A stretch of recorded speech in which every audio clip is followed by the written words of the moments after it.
कानपुर में गंजी माहौल का कुख्यात हिस्ट्री शीटर ने कोर्ट रसीद दस्तावेज तैयार कर कब्जा का प्रयास किया। किराएदारों के विरोध करने पर उनको जान से मारने की धमकी मिल रही है। किराएदारों ने पुलिस से हिस्ट्री शीटर से जान माल की सुरक्षा की मांग की। आज कानपुर प्रेस क्लब में प्रेस वार्ता करते हुए गंजी माहौल मुन्नापुरवा निवासी किराएदारों ने अपना मकान पर क्षेत्रीय बदमाश द्वारा कब्जे की शिकायत करते हुए आरोप लगाया। कुख्यात हिस्ट्री शीटर इजाजुद्दीन उर्फ सबलू और भूमाफिया मोहम्मद आलम इदरशी मिलकर उन लोगों को मकान से बाहर निकालना चाहते हैं।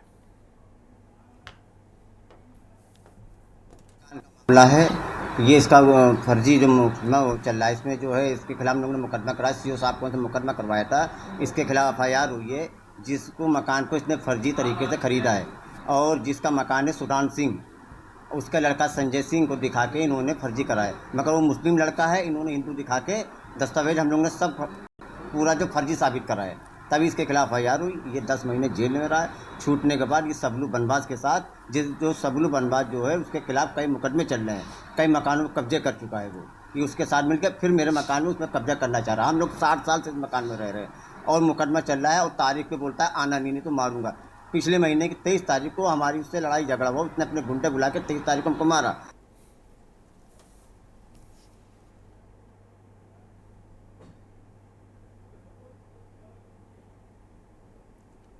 लखनऊ में तड़के सीतापुर रोड स्थित छठा मील के पास इलेक्ट्रॉनिक शोरूम में भीषण आग लग गई। देखते ही देखते आग ने इतना विकराल रूप धारण कर लिया है कि 3 किलोमीटर दूर से ही धुआं देखा जा सकता था। इस दौरान गोदाम में इलेक्ट्रिक उत्पाद फटने से एक के बाद एक धमाके होने का सिलसिला जारी रहने से इलाके के लोगों में दहशत बनी रही। आग से करोड़ों रुपए के नुकसान का दावा किया जा रहा है। गनीमत रही कि आग से कोई जनहानि नहीं हुई।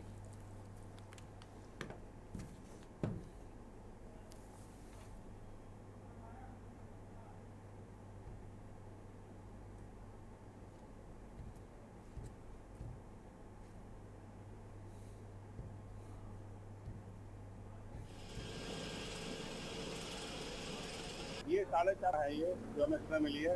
ये इलेक्ट्रिक्स का गोदाम है, इसमें जो है एसी वगैरह मिसलेज सामान रखा हुआ है। इसमें आग लगने की सूचना थी तो हम लोगों ने जो है डीकेटी से 3 गाड़ियाँ और ये आपके जो है चौक से, वाटर बाउजर, इंदिरा नगर से और सभी नगर से और जो है हजरतगंज से ये गाड़ियाँ रवाना करी हमने यहाँ पर। और ये हमारे जो पीकेटी के प्रभारी वो और चौक के प्रभारी में से हम यहाँ पर जो है आग बुझाने में लगे हुए हैं। तो लगभग का कंट्रोल है, कोई दिक्कत नहीं है। पास में मारुति का जो है वर्कशॉप है, इसमें बहुत सारी गाड़ियाँ नई खड़ी हुई हैं। इसको भी जो है आपको हमने पहले से बचाया और उनकी सारी गाड़ियां बचा ली हम लोग। पता नहीं कितने बजे आपने देखा? 4:30 नहीं, 9 बजे बंद हो गया था, रात बंद रहता है ना। जानकारी सुबह लगी थी, जब जानती थी फिर तो देखा आग लगी थी। सर घटना का तो एक्चुअल में मुझे नहीं पता कि कितने बजे क्या हुआ होगा, लेकिन मुझे करीब 6 के आसपास खबर जैसे ही मिली, मैं अपने घर से तुरंत भागा चला आया। जी सर, यहाँ एक लड़का रुकता है, लेबर है, वो बाहर ही रुका रहता है। तो उसको जैसे ही खबर मिली कि आग लगी है, कुछ हीटिंग हुई, आपको क्या खबर दी गई? मुझे दिया गया कि सर वेयर हाउस में जो है आग लग गई है। तो मैं तुरंत ही, मैं यहाँ पे रहता हूँ आपके लुलु मॉल के बहुत पीछे सेवई के पास। तो फिर मैं सर यहाँ पे गोदरेज, पैनासोनिक और रिकॉर्ड का पूरा स्टॉक रहता है। खबर बांदा से है, जहां पॉलिटेक्निक के 70% छात्रों को फेल करने का आरोप लगाते हुए अखिल भारतीय विद्यार्थी परिषद ने विरोध प्रदर्शन किया। प्रदर्शनकारियों ने बैक पेपर शुल्क समाप्त करने की मांग की। साथ ही आरोप लगाया कि 500 रुपए की प्रति छात्र प्रति पेपर बैक पेपर शुल्क के रूप में करोड़ों की वसूली के लिए विद्यार्थियों को फेल किया जाता है। उन्होंने डीएम को ज्ञापन सौंपकर छात्र हित में बैक पेपर शुल्क समाप्त करने की मांग की।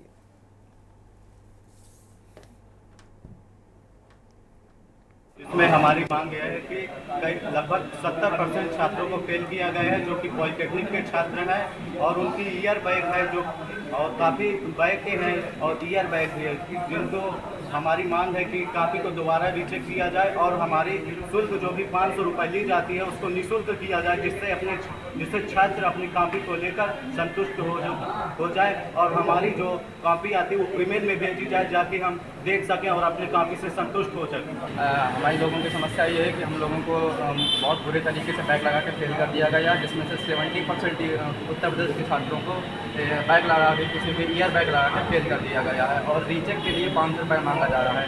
किसी के एक बैग लगी, एक नंबर से बैग लगी, किसी के 2 नंबर से बैग लगी। इस प्रकार की बैग लगाई गई है और रीचेक कराने के लिए 500 रुपये लिया जा रहा है। तो हमारी मांग ये है कि इस फीस को 0 कर दिया जाए ताकि सभी बच्चे अपनी कापी को रीचेक करा सकें और पास हो सकें। जैसा कि हम देख रहे हैं कि उत्तर प्रदेश पॉलिटेक्निक का जो रिजल्ट आया है, पूरे उत्तर प्रदेश के अंदर 70% छात्रों को लगभग फेल कर दिया गया है।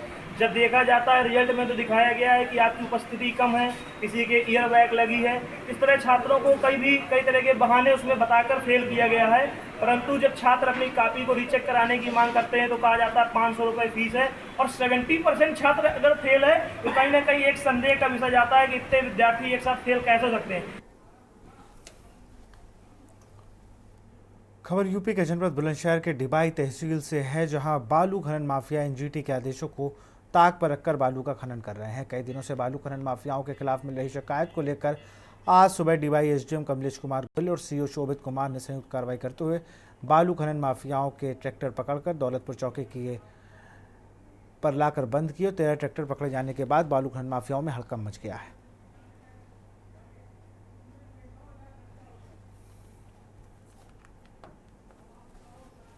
आज प्रातःकाल मेरे द्वारा मंत्री साहब के द्वारा डिबाई के पास करीब 12 ट्रक बालू के ट्रैक्टरों को रोका गया। इससे आवश्यक प्रपत्र मंगाए गए हैं और खनन अधिकारी और एडीओ के द्वारा ओवरलोडिंग के संबंध में तथा समस्त प्रपत्रों की जांच की जा रही है। जांच के पश्चात आवश्यक कदम उठाए। सर, बताया जा रहा है काफ़ी समय से शिकायत भी मिल रही थी कि अवैध रूप से खनन किया जा रहा है और बालू से गंगा को भी खाली किया जा रहा है।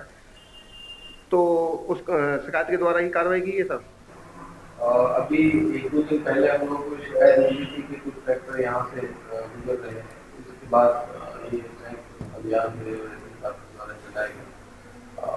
अवैध के संबंध में अधिकारी द्वारा इसकी जाँच की जा रही है।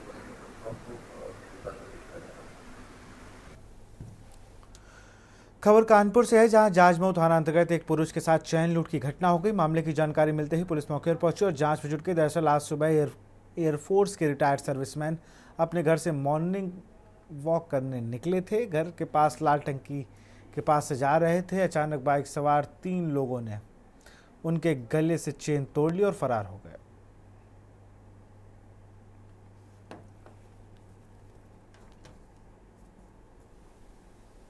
आज जाजमऊ थाना क्षेत्र में सुबह मॉर्निंग में लगभग 6 बजे के आसपास एक एयरफोर्स के रिटायर्ड कर्मचारी के साथ चेन स्नैचिंग की घटना प्रकाश में आई है। मौके पर डीसीपी साहब, मैं स्वयं, एसीपी, इंस्पेक्टर साहब सभी लोग पहुंच गए थे। आसपास के भी सभी लोग पहुंच गए थे। बहुत गहराई से घटनास्थल का परीक्षण किया गया है। सीसीटीवी फुटेज और तमाम अन्य जो साक्ष्य मौके पे हम लोग को मिले हैं उस पर कार्रवाई चल रही है। बहुत जल्दी ही घटना का पर्दाफाश किया जाएगा। सुबह मॉर्निंग वॉक के लिए निकले थे, लाल टंकी चौराहे के जस्ट आगे एक बाइक से आए 2 लोग और उन्होंने मेरे पीछे से चेन स्नैचिंग की है। तो आपने मदद के लिए क्या चल रही, मतलब आसपास लोग थे नहीं? गला दब गया था, आवाज नहीं निकल पाई। हमने आवाज लगाई, कुछ पड़ोस लोग आए हैं, बट वो मोटर बाइक लेके भाग चुके थे। क्या आपके साथ ये पहला हादसा हुआ या और भी यहाँ हो चुके हैं? मेरे साथ ये पहला हादसा था।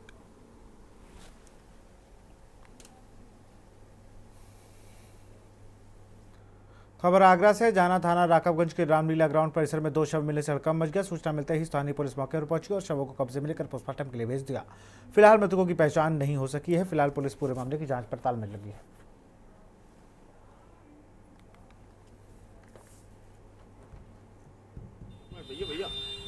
जी देखिए, अभी एक राहगीर के द्वारा सूचना दी गई कि थाना राकबगंज क्षेत्र अंतर्गत 2 एक महिला और एक पुरुष, ये दोनों फुटपाथ पे लेटे हुए पड़े हैं और ऐसा प्रतीत होता है कि इनकी मृत्यु हो चुकी है। मौके पर जब थाना रकाबगंज पुलिस यहाँ पर पहुँची तो पाया कि 2 डेड बॉडी महिला पुरुष की पड़ी हुई थी। एक पानी की बोतल यहाँ पर उनके साथ था और कोई भी चोट के निशान नहीं थे। जवाहरात जो भी उनके ज्वेलरी हैं वो उनकी बॉडी पे ही थी और मुंह से दोनों डेड बॉडीज़ के मुंह से झाग निकल रहा था। प्रथम दृष्टया ऐसा प्रतीत होता है कि दोनों ने आत्महत्या कर ली है जहर खा के, लेकिन बॉडी को कब्जे में लेके मॉर्चरी भेज दिया गया है।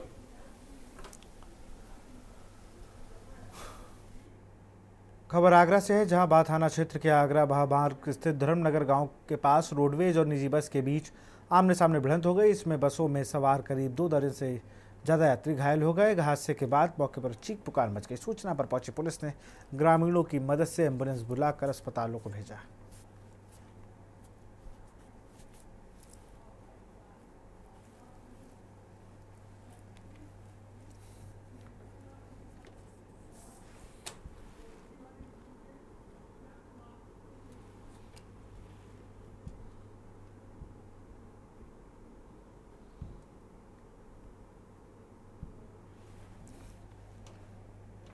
खबर जनपद बहराइच के सीएससी मोतीपुर की है, जहां पर कल शाम बच्ची को बुखार आने पर बच्ची के परिजन दवा कराने सीएससी ले गए थे। बच्ची के परिजन सीएससी में नाइट ड्यूटी में तैनात डॉक्टर आशीष गुप्ता के ऊपर लापरवाही का आरोप लगाया। उन्होंने बताया कि गलत इलाज करने से बच्ची की मौत हो गई, जबकि वीडियो में साफ देखा जा सकता है कि बच्ची का पूरा शरीर काला पड़ गया है।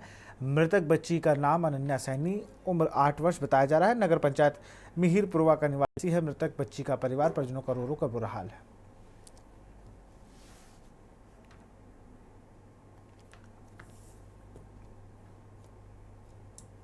हमें सुबह ज्ञात हुआ है इस प्रकरण की हम सभी ज्ञापन मिला है। इस प्रकरण की जांच करा के हम कार्रवाई करेंगे। आपकी सीएससी में कुल कितने अप्रेंटिस बच्चे कार्य कर रहे हैं और कितने प्राइवेट लोग आते हैं काम करने? 4 कर रहे हैं, प्राइवेट लोग। डॉक्टर कितने लोग, डॉक्टरों की तैनाती है इमरजेंसी में? किस डॉक्टर की ड्यूटी थी मौत के समय? डॉक्टर आशीष गुप्ता की तैनाती के साथ गलत तरीके से उसका ट्रीटमेंट किया गया, जिससे मेरा बच्चा मर गया। कितने वर्ष का बच्चा था और क्या दिक्कत उसकी थी? 8 साल का बच्चा था। उसे बार बार दस्त आ रहा था। उसके पैर में हल्का सा चोट लगा हुआ था। पता नहीं कौन सा इंजेक्शन इन लोगों ने दिया जो मेरे बच्चे का डेथ हो। किस समय? यहाँ 9:10 पे आ गए थे। आपने ज्ञापन दिया सीएससी अधीक्षक की तरफ से, क्या आश्वासन आपको मिला है? आश्वासन नहीं मिला कि जाँच करके हम आपको 2-3 दिन में। क्या लग रहा था इंजेक्शन आपकी बच्ची को किस डॉक्टर ने दिया था या किसी प्राइवेट बच्चे ने दिया था? आशीष गुप्ता ने दिया था इंजेक्शन। हाँ, डॉक्टर आशीष गुप्ता ने दिया। धन्यवाद। मैनपुरी के जिला कारागार में 302 के मामले में आजीवन कारावास की सजा काट रहे कैदी की संदिग्ध परिस्थितियों में मौत का मामला सामने आया है। परिजनों ने जेल प्रशासन को कैदी की मौत के लिए जिम्मेदार ठहराया है।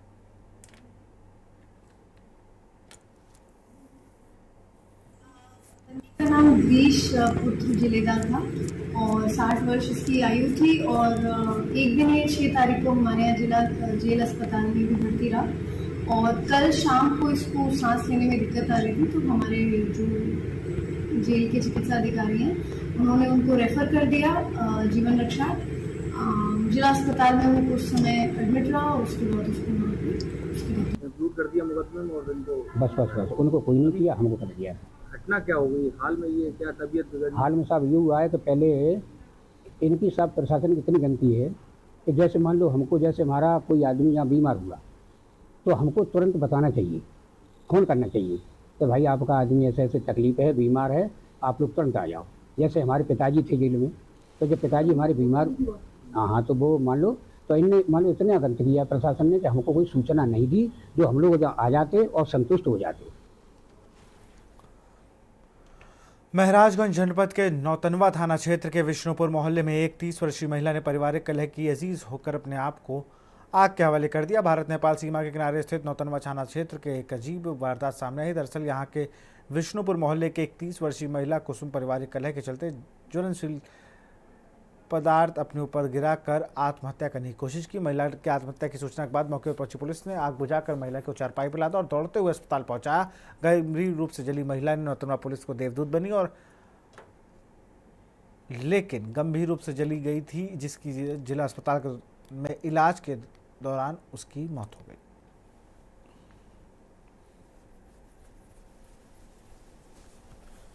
ये आज दिनांक 8 अक्टूबर 2024 को थाना नौतनवा क्षेत्र में वार्ड नंबर 4 विष्णुपुरी इलाके में एक महिला द्वारा आग लगाकर आत्महत्या करने की सूचना प्राप्त हुई थी।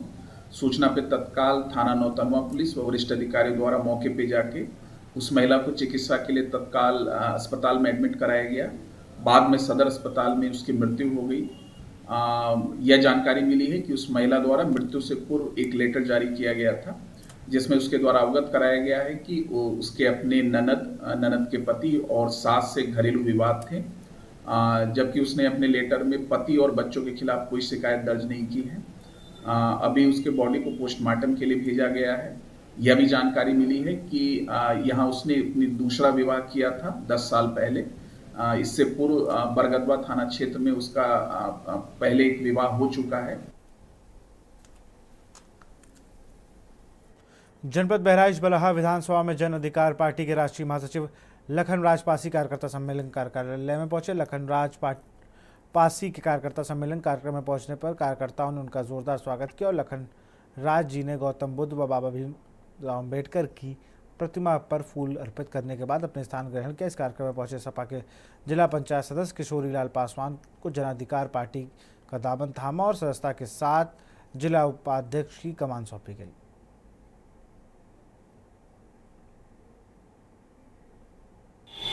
जन अधिकार पार्टी का बहुत बहुत धन्यवाद करता हूँ माननीय बाबू सिंह कुशवाहा जी का, जो हमें बलहा प्रभारी का जिम्मेदारी जो सौंपी गई है। मैं बखूबी 2027 में अपने यहाँ से एक विधायक जिताकर बाबू सिंह के गोद में मैं डालूँगा। और अभी जो इस समय जो आप देख रहे हैं कि ये जो सत्ताधारी पार्टी है किस नीति से काम कर रही है, और बाबू सिंह का कुशवाहा जी जो हमारे जन अधिकार पार्टी का एक ऐसा नारा है इनका कि जितनी संख्या भारी उसकी उतने हिस्सेदारी। यानी अगर आप देखें तो इसके ही अंदर सारी चीज़ें छुपी हुई है। और मैं आप लोगों को विश्वास दिलाना चाहता हूं और यहाँ पूरे बलहा जनता को। खबर अम्बेडकर नगर से बता दें कि जहां बच्चों के खेल कूद के लिए पार्क बनाया गया। इस पार्क का नाम पंडित दीनदयाल उपाध्याय रखा गया। आज इस पार्क का उद्घाटन एमएलसी हरिओम पांडे डीएम अविनाश सिंह ने फीता काट कर किया।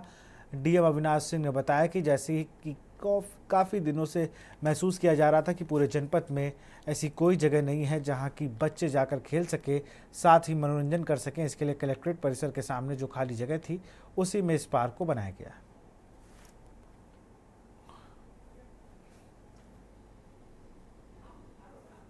बच्चों के खेलने कूदने के लिए ऐसी कोई जगह नहीं थी जहाँ पर वो शाम के समय जाकर वहाँ पर मनोरंजन अपना कर सके और अपने स्वास्थ्य का ख्याल रख सके। इसी को ध्यान में रखते हुए हम लोगों ने एक प्रयास किया है कि जो कलेक्ट्रेट के ठीक बगल में और जुडिशरी के बीच में हमारी जो पूरी एक लेन चल रही है न्याय पथ के पास, वहाँ पर हम लोगों ने उसको चिल्ड्रन पार्क के रूप में पंडित दीनदयाल उपाध्याय बाल विहार के रूप में उसको डेवलप किया है, विकसित किया है। और यहाँ पर हम लोगों ने बाहर से काफ़ी अच्छे जो कह सकते हैं झूले और जंपिंग जो होता है डोनाल्ड डक और ये सब जो चीज़ें यहाँ पर मंगाई है।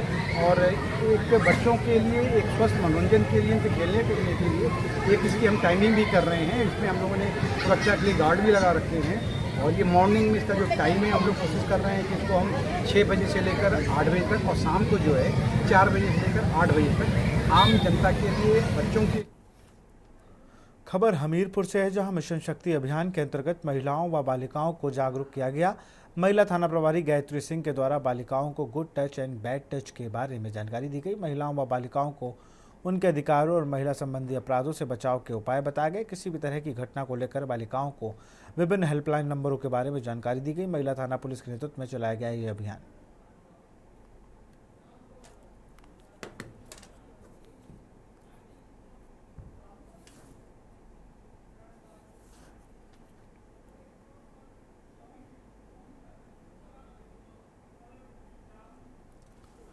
खबर बिजनौर से है, जहां लोगों ने एक ठेले वाले को सिंघाड़ा पर टॉयलेट क्लीनर वाला तेजाब डालते रंगे हाथों पकड़ा। बाजार के स्थानीय लोगों ने आरोपी को रंगे हाथों पकड़ा। बिजनौर में सिंघाड़े पर तेजाब छिड़ककर सिंघाड़े को चमकाया जा रहा था।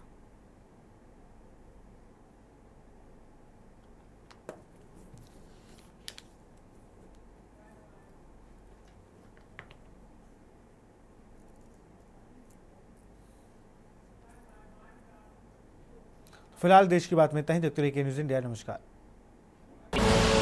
आप देख रहे हैं के न्यूज़, खबरों का साथ।